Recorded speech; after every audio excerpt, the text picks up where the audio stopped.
সত্যবান দাস পোনপ্ৰথমতে মই আপোনালোকৰ চেনেলক ধন্যবাদ জ্ঞাপন কৰিছোঁ।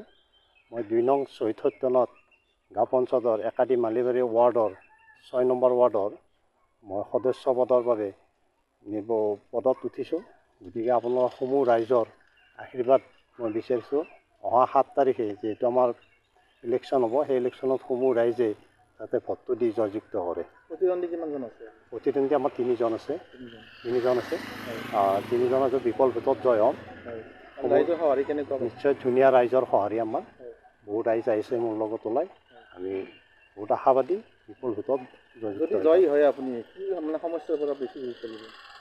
সমস্যা পঞ্চায়তৰ বিশেষকৈ যিটো ৰাস্তা ঘাট উন্নয়নৰ সমূহ দিশবিলাক চোৱাৰ কাৰণে আমি চেষ্টা কৰিম যিমান পাৰোঁ ৰাইজৰ উন্নতিৰ হকে কাম কৰাৰ কাৰণে। এইখিনি প্ৰথমবাৰৰ বাবে উঠাই গৈছে? প্ৰথমবাৰ উঠিছোঁ এইবাৰ আমি।